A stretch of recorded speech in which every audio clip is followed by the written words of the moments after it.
adalah suatu kelenjar, namanya kelenjar pituitari, dan itu akan istilahnya dia akan terdiri dari beberapa kelenjar yang menghasilkan hormon-hormon tertentu. Oke, hiperpituarisme, bahwa itu adalah kelenjar pituitari atau kelenjar hipofisis, itu terletak di bagian bawah otak. Artinya dia menghasilkan terutama adalah hormon yang mempengaruhi pertumbuhan dan fungsi organ lain, seperti halnya kelenjar tiroid, kelenjar adrenal, atau beberapa kelenjar yang berhubungan dengan organ reproduksi. Artinya adalah kalau terjadi suatu kondisi hiperpituarisme, berarti ada hubungannya dengan tingginya kadar kelenjar tiroid, kadar kelenjar dari adrenal, ataupun dari beberapa organ reproduksi. Oke ya, hiperpituarisme terjadi karena produksi dari hormon pituitari atau hipofisis yang berlebihan. Sehingga hormon-hormon yang dihasilkan oleh kelenjar ini memiliki sejumlah peran ya, tadi yang disampaikan. Pertumbuhan, hubungannya dengan tiroid. Kalau tiroid hubungannya dengan tekanan darah, juga bisa mempengaruhi organ reproduksi, hubungannya dengan adrenal. Salah satunya bila terlalu tinggi akan menyebabkan apa? Hipermetabolismenya dia akan menyebabkan edema seperti itu. Oke, slide. Oke. Jadi untuk hiperpituarisme itu sendiri bisa akibat adanya malfungsi dari kelenjar hipofisis atau hipotalamus. Ya, salah satu penyebabnya tolong dipahami, pasti yang pertama adalah tumor. Adenoma itu adalah tumor pada kelenjar adrenal, yaitu adenoma primer, yaitu salah satu jenis sel penghasil hormon, biasanya adalah sel penghasil growth hormone, adrenokortikotropin, dan juga prolaktin. Jadi sel-sel yang menghasilkan dari hormon-hormon tertentu. Konsekuensi berikutnya penyebabnya adalah tidak adanya umpan balik dari kelenjar sasaran. Artinya hormon itu bekerja saling mempengaruhi. Hipotalamus berfungsi, dia akan merangsang pada kelenjar lain untuk melakukan jumlah atau meningkatkan jumlah produksi. Nah, pada titik tertentu tidak ada umpan balik dari kelenjar sasaran. Akibatnya terjadi peningkatan kadar TSH. Terjadi apabila sekresi dari hormon tiroid ternyata menurun. Ya. Ada juga faktor keturunan, adanya riwayat keluarga dengan hiperpituari ataupun adanya disfungsi dari hipotalamus. Sehingga beberapa kasus beberapa kasus atau tanda gejala yang paling dominan kalian dapatkan salah satunya adalah Cushing syndrome, akromegali, prolaktinoma ataupun hipertiroidisme. Ya. Slide. Ya. Ini adalah tumor-tumor yang sering ditemukan pada hipofisis anterior. Yang pertama adalah prolaktin, jadi tumor yang menghasilkan hormon prolaktin atau prolaktinoma. Prolaktinoma atau adenoma laktotropin.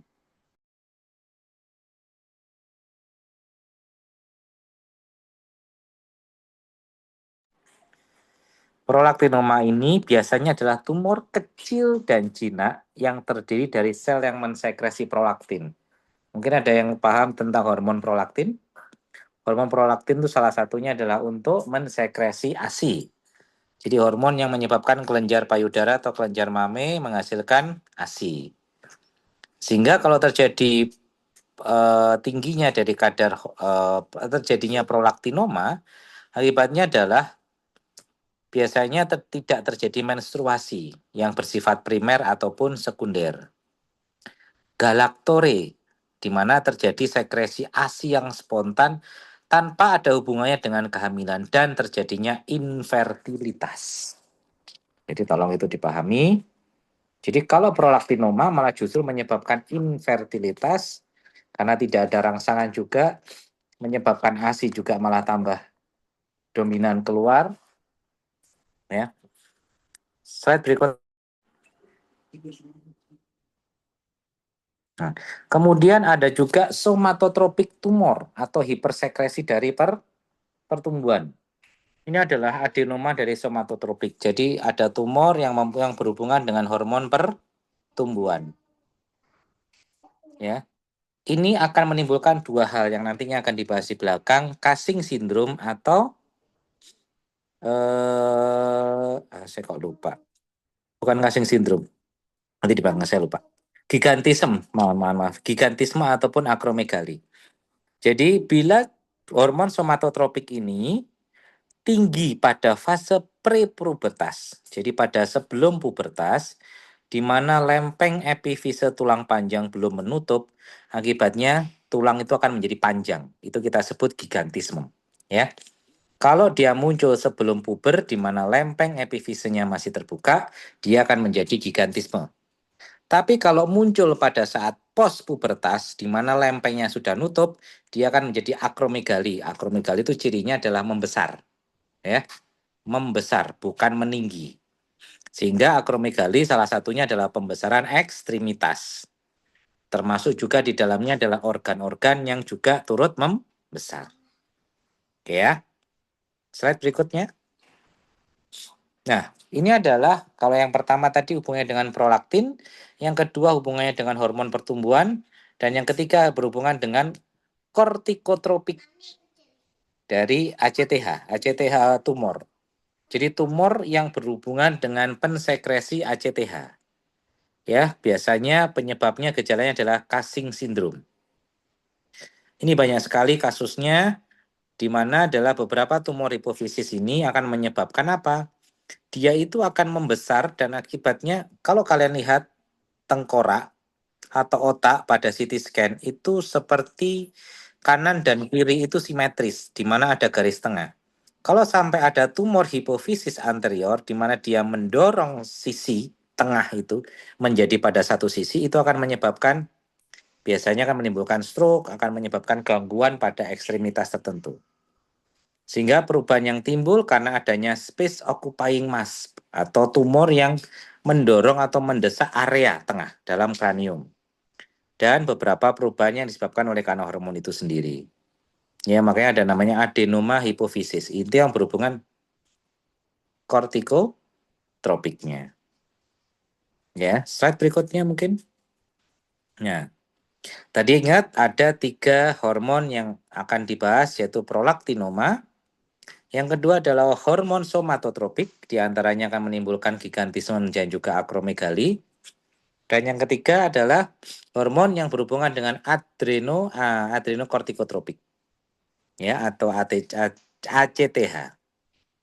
Sekarang kita bahas gigantisme. Ingat tadi gigantisme adalah hormon somatotropik yang terjadi pada fase prepubertas, di mana terjadi pada saat epifise lempeng pertumbuhan masih terbuka, sehingga tulangnya menjadi jauh lebih panjang. Itu adalah gigantisme.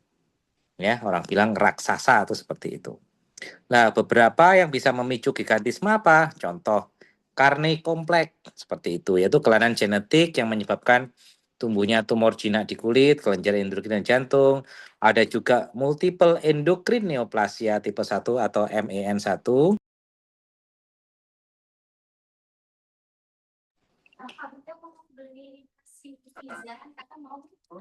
Yaitu kelainan genetik yang menyebabkan tumbuhnya tumor di kelenjar endokrin, termasuk kelenjar hipofisis, paratiroid atau pankreas. Itu MEN1. Kemudian juga ada McCune-Albright syndrome. Itu genetik juga yang memengaruhi tulang dan juga pigmen, serta neurofibromatosis. Jadi empat kelainan ini yang biasanya sering memicu gigantisme.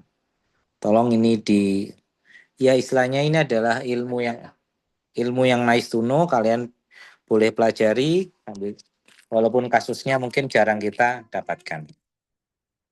Matikan lampunya. Oke, slide berikutnya.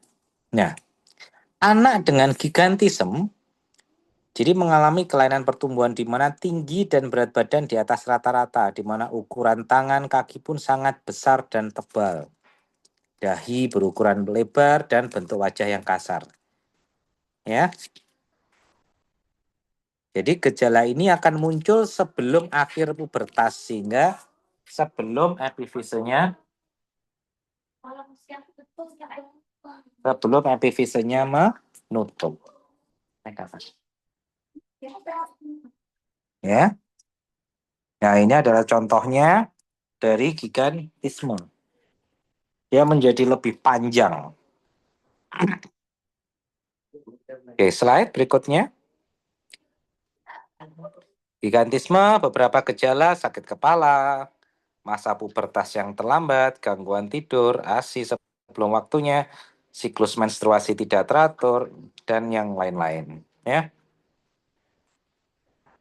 Nah, ini untuk obat-obatan yang biasanya nanti akan sering diberikan karena masalahnya adalah tingginya kadar hormon pertumbuhan. Berarti kalian harus memberikan analog obat yang memiliki efek analog dari hormon pertumbuhan. Apa itu?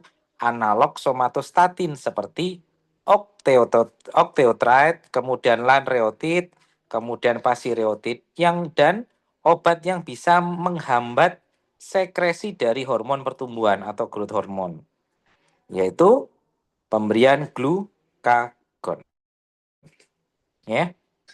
Jadi analog dari somatostatin yaitu octreotide, kemudian hambatan dari sekresi growth hormone yaitu glukagon. Beberapa lagi adalah antagonis. Antagonis dari hormon pertumbuhan apa? Seperti ini tadi, pegvisouman dan menurunkan konsentrasi hormon IGF-1. Ada dopamin reseptor, ya. Kasusnya jarang, Dek. Memang kalau untuk gigantisme adalah kasusnya jarang. Tetapi dengan jarangnya kasus ini tetap harus kita pahami bahwa intinya kita paham secara patofisiologi kalau memang penyebabnya tingginya kadar hormon pertumbuhan, ya berarti kita berikan obat-obat satu analog hormon pertumbuhan, kemudian antagonis hormon pertumbuhan, kemudian yang menghambat sekresi growth hormone, kemudian satu lagi dopamin reseptor agonis. Oke. Ini adalah sekarang tentang akromegali. Mungkin ada pertanyaan dulu dari gigantisme. Ya. Kalau tadi akromegali terjadi pada fase pubertas. Ya. Di mana terjadinya adalah lempeng pertumbuhannya sudah tertutup sehingga yang ada adalah menjadi lebih besar. Menjadi lebih besar. Pada usia pada usia dewasa, peningkatan hormon pertumbuhan biasanya disebabkan oleh adanya tumor yang tumbuh, ya. Jika terjadi pada anak, kelebihan tadi menyebabkan gigantisme, tapi kalau pada dewasa di mana lempeng pertumbuhan sudah tertutup, dia akan menjadi akromegali. Tolong itu dipahami, ya. Slide berikutnya. Nah, ini adalah beberapa tumor yang menyebabkan akromegali. Salah satunya tumor pada pituitari. Jadi intinya sama, Dek. Baik dia akromegali ataupun gigantisme, masalah etiologinya sama. Yang membedakan adalah pada usia berapa terjadi problemnya. Kalau terjadi pada fase anak, dia mengalami gigantisme. Terjadi pada fase dewasa, dia menjadi akromegali. Ya. Nah, yang poin, mohon maaf sebelumnya, Dek. Untuk tumor pituitarinya, ada poin yang nomor 2 itu, bahwa growth hormone itu juga memicu organ hati, di mana dia memproduksi IGF, insulin like growth factor 1. Ini sama seperti etiologi pada gigantisme tadi, yang berfungsi sebagai stimulan pertumbuhan. Nah, kadar growth hormone ini akan tinggi, akan mempengaruhi produksi IGF-1 sehingga memicu pertumbuhan abnormal. Makanya kenapa pada pengobatan pada pasien gigantisme tadi apa diberikan apa? Obat yang menghambat pertumbuhan dari IGF-1. Ya. Dan obat-obatan yang bersifat antagonis dari somatotropin. Salah satunya adalah glukagon, di mana dia adalah antagonis dari insulin. Bisa dipahami, ya. Jadi pada jawaban pada terapi dari gigantisme tadi apa satunya? Analog dari somatotropin yaitu octreotide, antagonis dari somatotropin yaitu pemberian glukagon salah satunya juga, Ya, kemudian juga pemberian obat-obatan yang menghambat pertumbuhan dari IGF, insulin growth factor 1. Nah, itu penting. Ya. Slide berikutnya. Ya. Kalau tadi dikatakan ada tumor pituitari, ada juga tumor yang menyebabkan tingginya kadar hormon pertumbuhan tapi bersifat non pituitari. Ya. Tumor yang muncul pada bagian tubuh lain seperti paru, pankreas, otak juga dapat meningkatkan produksi growth hormon. Beberapa kasusnya seperti itu. Oke, slide berikutnya. Nah, ini adalah beberapa tanda dan gejala.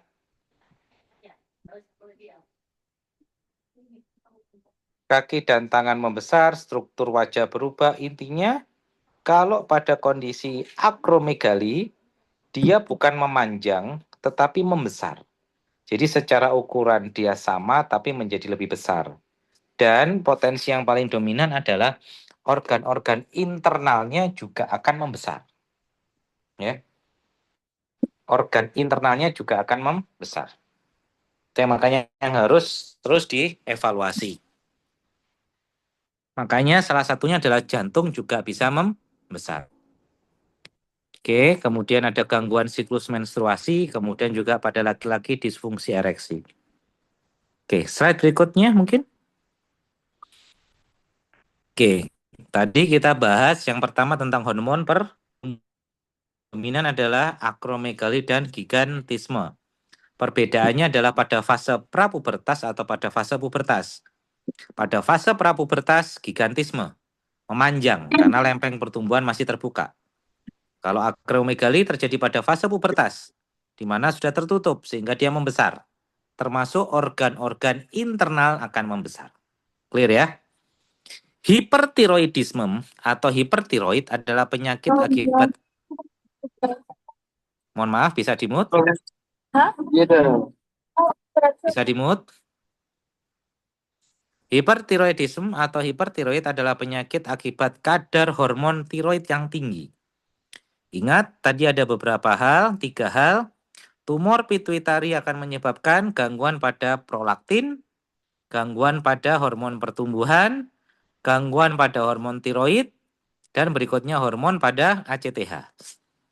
Untuk hormon tiroid, artinya dia akan mempengaruhi pada kelenjar tiroid, di mana hormon tiroid ini fungsinya adalah sebagai ibunya hormon. Jadi dia mempengaruhi seluruh tubuh, terutama untuk metabolisme tubuh.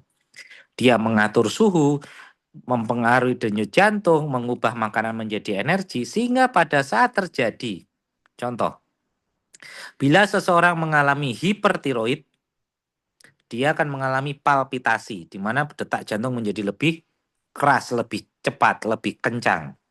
Akan menyebabkan gangguan pertumbuhan, di mana berat badan susah naik, karena dia akan selalu mengalami hiperhidrosis. Makan sedikit metabolismenya terlalu berlebihan, pembakaran energi berlebihan, sehingga susah gemuk. Kalau ada yang khas, biasanya mohon maaf, matanya menonjol atau kita sebut exophthalmos. Itu salah satu ciri pada hipotiroid. Dan kebalikannya, kalau terjadi hipotiroid, berarti dia akan lemas, lunglai. Makanya bayi-bayi yang hipotiroid kecenderungannya dia akan mengalami hipotonus. Tonusnya lebih lemah, ya. Kerja dari kelenjar tiroid juga dipengaruhi oleh kelenjar pituitari atau kelenjar hipofisis, ya.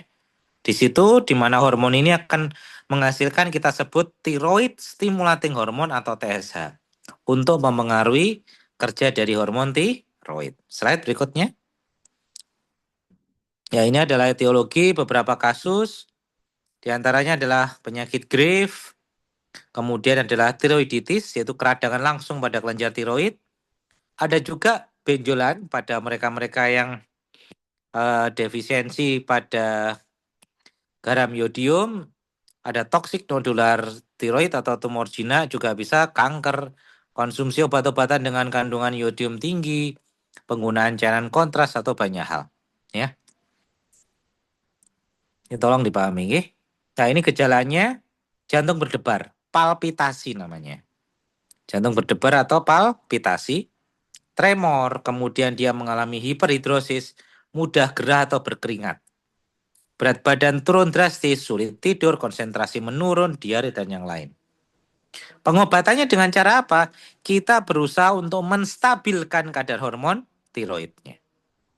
Ya, nah, ini bola mata terlihat menonjol, itu kita sebut sebagai exophthalmus. Ya, ingat ya. Oke, slide.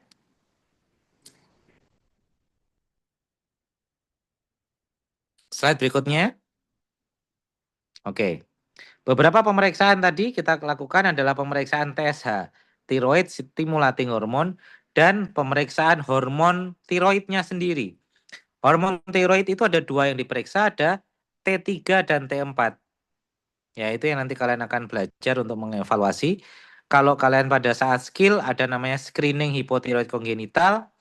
Kalau memang kita tidak lakukan screening itu, kita bisa lakukan pengambilan darah untuk mengevaluasi hormon tiroid. Dikatakan hipertiroid atau kadarnya berlebih bila TSH-nya rendah sedangkan T3 T4-nya tinggi. Ya. Intinya dua hal itu selalu kebalikan. Kalau hipotiroid berarti T3 T4 rendah tapi TSH-nya tinggi. Pahami dulu ya.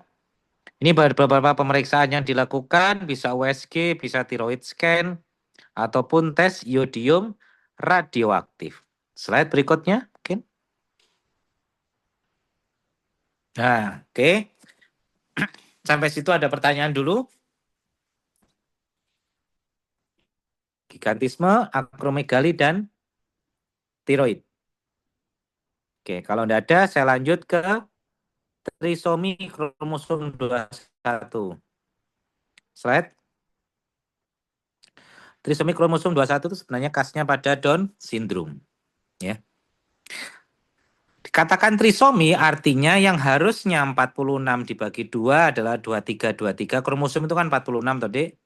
Di mana dia dibagi 2 yaitu 23. Ada bagian dari kromosom yang harusnya terisi 2 menjadi 3. Itu disebut dengan trisomi 21. Yang harusnya 46 menjadi total kromosom 47. Ya, intinya seperti itulah. Kelainan itu akan mengalami kelainan fisik seperti kelainan jantung bawaan, otot melemah atau hipotoni, retardasi mental akibat hambatan perkembangan kecerdasan dan juga psikomotor. Slide berikutnya. Diperkirakan angka kejadian sekian, faktor usia ibu hamil mengaruhi tingkat resiko janin, dan usia ibu hamil itu juga berpengaruh. Biasanya pada mereka-mereka yang high risk atau usia-usia beresiko itu adalah pada di atas 35 tahun atau 40 tahun. Di mana resikonya meningkat 10 kali lipat pada ibu yang hamil di atas usia 40 tahun. Ya. Slide berikutnya. Oke. Etiologi ini adalah mengenai bagaimana proses terjadinya trisomi. Ada disjunction, ada non-disjunction. Itu hubungannya dengan splitnya. Yaitu karena adanya kegagalan dalam pembelahan sel atau kita sebut non-disjunction. Kegagalan dalam pembelahan sel. Sehingga pada proses pembuahan di mana secara sel, tingkat sel ada namanya meiosis, ada namanya mitosis. Ya. Pada sindrom Down yaitu trisomi 21 tidak hanya terjadi pada proses meiosis yaitu pada saat pembentukan gamet, tetapi juga pada mitosis awal pada pembentukan zigot. Nanti di belakang ada. Pada Down syndrome itu sendiri juga meiosis pertama menghasilkan ovum yang mengandung 21 autosom. Intinya adalah baik dia meiosis ataupun mitosis, baik dia pembentukan gamet atau pembentukan zigot, itu saja sudah terjadi pertambahan satu kromosom pada trisomi 21 sehingga mengalami 3 kromosom pada kromosom nomor 21. Ya. Slide berikutnya. Nah, non-disjunction atau kegagalan pada pembelahan sel yang biasanya terjadi pada ibu-ibu hamil di atas usia 35 atau 40 tahun Satu, karena bisa saja terjadi karena adanya infeksi, virus ataupun infeksi bakteri. Kemudian bisa karena faktor radiasi, paparan radiasi yang berulang. Makanya teman-teman yang bekerja di radiologi, dia punya batasan usia bagi apa istilahnya ya, bukan dokter radiologinya, tetapi yang melakukan foto, apa namanya itu? Ya kayak perawat radiologinya lah. Itu ada batas usia, dia tidak boleh melebihi usia sekian bagi mereka yang masuk fase usia reproduksi. Yang kedua adalah penuaan sel telur. Itu yang tadi disampaikan mengenai usia pada saat kehamilan dan juga pada saat gangguan fungsi tiroid. Itu juga berpengaruh. Ya. Slide berikutnya. Ya. Kalian lihat pada proses pembelahan sel. Oke. Telur dan sperma itu mengalami suatu proses meiosis, di mana dia akan berpecah, ya, 46 kromosom bawaan dari telur, kemudian 46 kromosom bawaan dari sperma, dia akan terpecah menjadi 23 harusnya. Tetapi ada saatnya, pada saat proses meiosis ternyata terjadi kekacauan atau non-disjunction juga, di mana terjadi yang harusnya terjadi pembagian 23 dan 23 ternyata terjadi 24 dan 22, di mana 22-nya akan mati sendiri sel itu. Pada saat 24 dan 23 itu mengalami suatu proses fertilisasi menuju proses mitosis, di mana terjadi adanya gangguan pembelahan sel kan. Jadi di situ kan dikatakan non-disjunction terjadi pada saat proses pembelahan sel.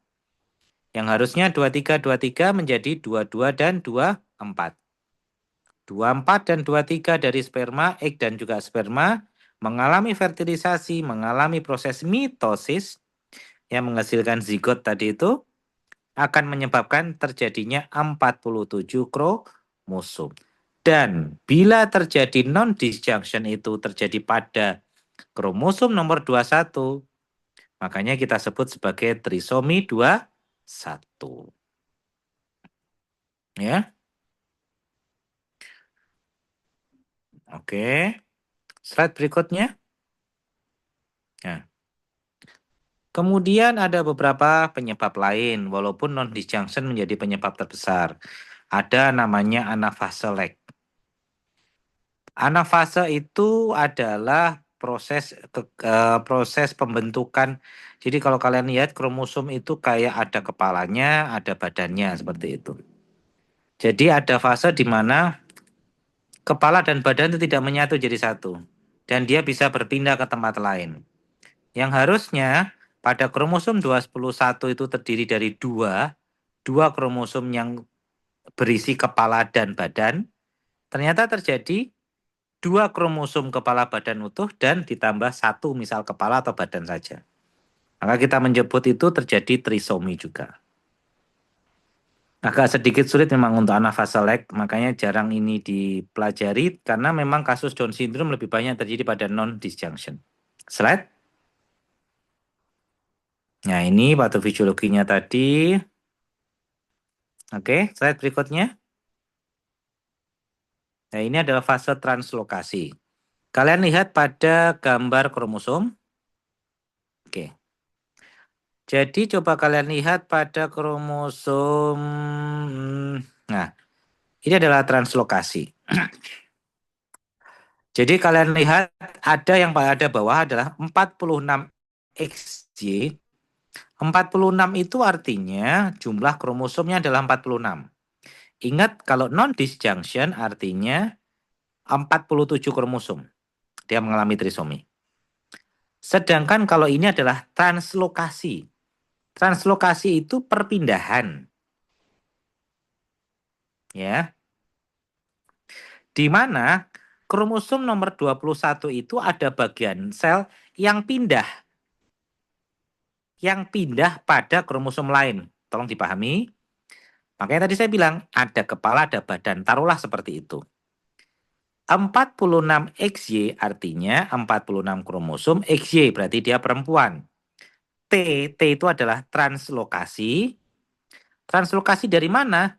14 21 dari kromosom 21 ke kromosom 14. Jadi lihat itu tanda panahnya, terjadi tambahan kromosom. Jadi potongannya dari kromosom 21 itu pindah ke kromosom 14. Itu sebagai juga disebut sebagai Down syndrome. Jadi Down syndrome itu tidak harus trisomi 21. Jadi kromosom 21 menjadi tambah 1 sehingga menjadi 47 kromosom, tetapi juga bisa menjadi translokasi. Dari kromosom 21 ada bagian dari selnya pindah ke tempat lain. Bisa pada kromosom 13, 14, 15 ataupun 22. Ya. Oke. Bisa dipahami yo. Nice to know saja. Baca saja. Slide berikutnya.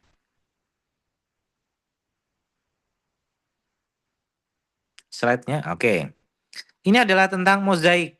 Mozaik itu artinya acak, sesuatu yang sulit untuk dideskripsikan karena dia hanya sekitar 2-4% dari seluruh penderita Down syndrome. Jadi yang paling kecil, paling sedikit.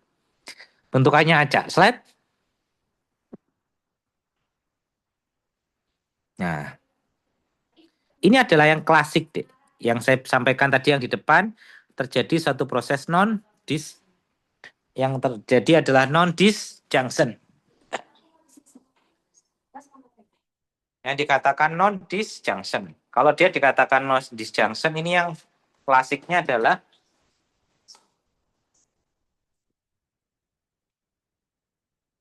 terjadi pertambahan.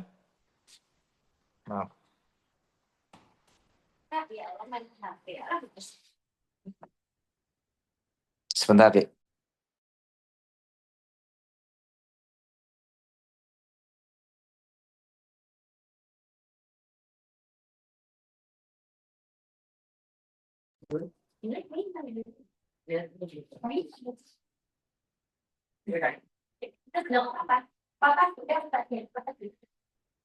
Trisomi 21 klasik adalah bentuk kelainan yang paling sering terjadi pada penderita Down syndrome. Nah, ini klasik kita yang tadi non-disjunction di mana terjadi tambahan, tuh lihatan panahnya, tambahan kromosom yang terjadi pada kromosom 21.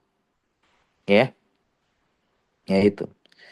Jadi kalau kalian lihat selnya itu kesannya tidak semuanya ada, tidak bentuk-bentuknya yang bagus. Jadi kayak ada patahan-patahan yang menyebabkan terjadi tambahan di situ. Ya ini yang khas. Makanya dikatakan bahwa sindrom Down itu bisa memiliki beberapa etiologi pada saat prosesnya.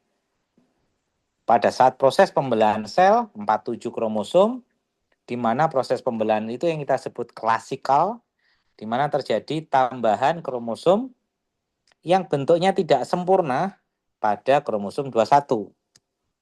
Berikutnya juga bisa terjadi pada fase anafase, cuma itu sulit untuk kita jelaskan. Yang berikutnya adalah bisa juga translokasi, tadi seperti yang saya sampaikan, jumlah kromosomnya sama, 46, normal. Kromosomnya normal jumlahnya 46, tetapi ternyata ada bagian dari kromosom 21, taruhlah kepalanya gitu, lepas. Dia nempel di kromosom lain.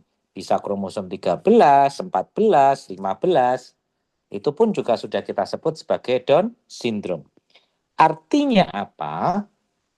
Pada kromosom 21 itu satu, bisa terjadi penambahan kromosom, walaupun bentuknya tidak sempurna. Yang kedua, bisa saja kromosomnya ada yang protol atau ada yang lepas dan dia pindah ke tempat lain. Yang satu menjadi 47 kromosom, yang satu tetap 46 kromosom. Slide berikutnya. Ini adalah gambaran klinis. Silakan dibaca. Mirip sekali dengan hipotiroid, ya. Makroglosia, kemudian mikrosefali, simian kris, hipotoni, kemudian kalau depressed nasal bridge itu adalah antar dua mata.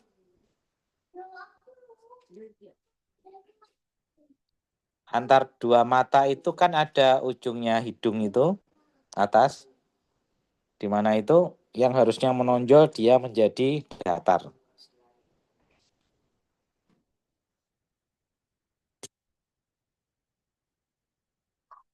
Bertubuh pendek, gangguan pendengaran, dan yang lain ya.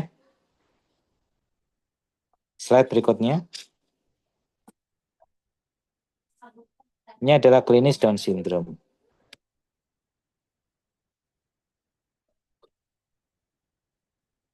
Slide. Ini adalah diagnosis bandingnya.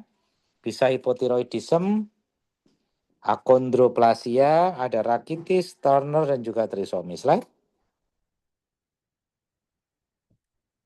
Kemudian beberapa trisomi yang lain, ada trisomi 21 tadi itu adalah Down syndrome, ada trisomi 18, ada namanya Edward syndrome. Trisomi pada kromosom 13 kita sebut Patau syndrome ya. Dia akan menyebabkan beberapa kelainan-kelainan yang secara klinis kurang lebih sama. Hanya tinggal di mananya kromosomnya kena. Oke, ada pertanyaan dulu sampai sini. Slide berikutnya. Terima kasih. Mungkin ada pertanyaan dari teman-teman? Monggo, silakan.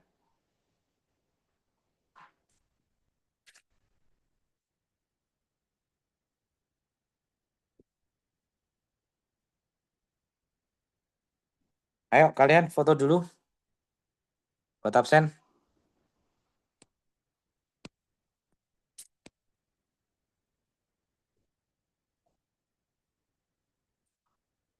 Sudah?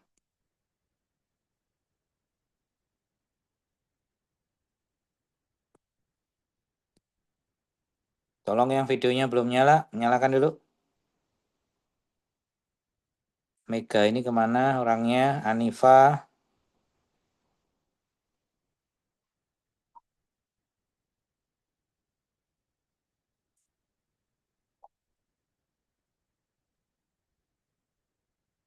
Ayo. Nyalakan. Habis Baik dinyalakan, dokter, foto. untuk pimpin screenshotnya nggih. Ya.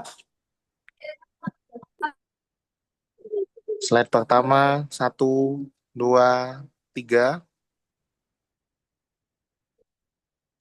Slide kedua 1, 2, 3. Slide ketiga 1, 2, 3.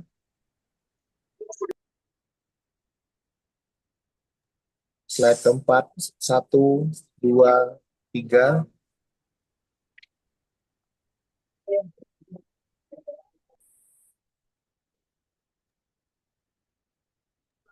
Slide terakhir 1, 2, 3.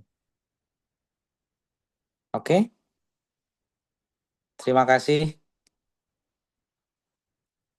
Mungkin itu yang bisa saya sampaikan dari genetika.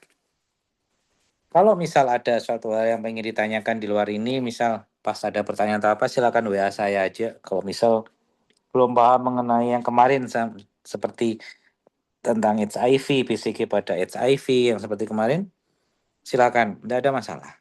Ya. Oke, mungkin itu saja yang bisa saya sampaikan. Terima kasih atas waktunya. Saya tutup. Sekian. Terima kasih. Assalamualaikum warahmatullahi wabarakatuh. Waalaikumsalam warahmatullahi wabarakatuh. Waalaikumsalam warahmatullahi wabarakatuh.